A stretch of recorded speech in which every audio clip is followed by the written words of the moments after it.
नमस्कार, केम छो? हम तो अकेले ही चले थे जानिबे मंजिल मगर लोग मिलते गए, कारवा बनता गया। एक बार અમે મિત્રો સુરેન્દ્રનગરના એક ખૂણે બેઠા હતા, વાતો કરતા હતા. અલખ મલકની? ના, આપણા મલકની, મારા મલકની, તમારા મલકની, આપણા સૌના મલકની, આ ઝાલાવાડની, આ સુરેન્દ્રનગરની. અને વિચાર્યું કે આપણા સુરેન્દ્રનગરમાં ઘણા કાર્યક્રમો થાય છે, સ્ટેજ પ્રોગ્રામો ખૂબ થાય છે, નાટક પણ આવે છે, ગીત સંગીતના કાર્યક્રમો પણ થાય છે અને સારા વક્તાના ભાષણો પણ થાય છે. પણ આ ભાષણો જો નિયમિત થાય અને શહેરના લોકોને એક નિયમિત ઉત્તમ ભાષણ, ઉત્તમ વિચાર મળે એવું આપણે કંઈ ગોઠવ્યું હોય તો? નાટકો આવે અને જાય, એમાં શ્રોતા આવે અને બદલાતા રહે. ગીત સંગીતના કાર્યક્રમોમાં પણ શ્રોતા આવે ને બદલાતા રહે. પણ આપણે એવું કરીએ કે શ્રોતાઓ એના રહે અને વધતા જાય. અને આપણા વેદોમાં તો કહ્યું છે ને કે સર્વ દિશાઓમાંથી શ્રેષ્ઠ વિચારો પ્રાપ્ત થાવ.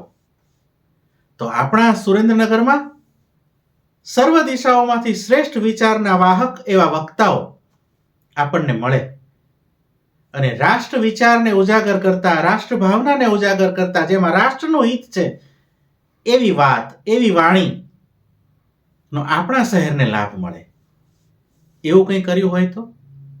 અને એમાંથી જ વિચાર જન્મ્યો, એક વિચાર બીજ રોપાયું અને શરૂઆત થઈ આ ગ્રુપની. નામ શું રાખીશું? નામ શું રાખવું જોઈએ? બહુ જ ચર્ચા અને વિચારણાના અંતે અમે નક્કી કર્યું કે આપણે નામ રાખીએ તત્વાર્થ, ખરું સત્ય. આપણને આ વિષયોમાંથી, આ વાણીમાંથી ખરું સત્ય શોધવાનું છે. સર્વ દિશાઓમાંથી સાચું સત્ય આપણે શોધવાનું છે અને આપણને મળે એવો પ્રયત્ન કરવાનો છે. એટલે ઉપનિષદોનો આ શબ્દ આપણે લીધો તત્વાર્થ.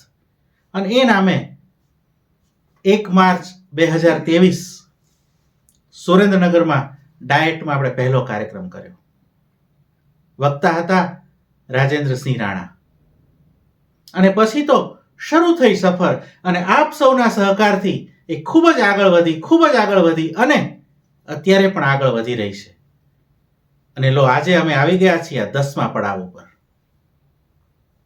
મેં અગાઉ કહ્યું ને એમ, કોઈ એકલાથી તો આ શક્ય નહોતું.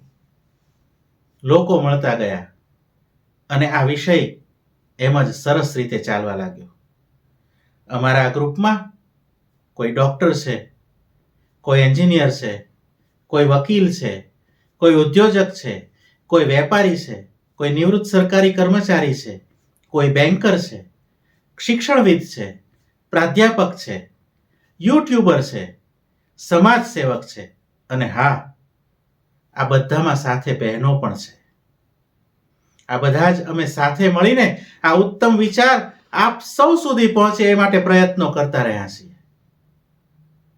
તત્વાર્થ એટલે કોઈ પણ વિષયના સત્યને પામવાનું સાધન, કોઈ પણ વિષયના અર્કને મેળવી આપતું ગ્રુપ એટલે તત્વાર્થ. કોઈ પણ વિષયના ઊંડાણ સુધી પહોંચીને એનું ખરું સત્ય શોધી લાવવાનું કામ એ તત્વાર્થનું કામ. અને એ અમે સુપેરે કરી રહ્યા છીએ આપ સૌના સહકારથી.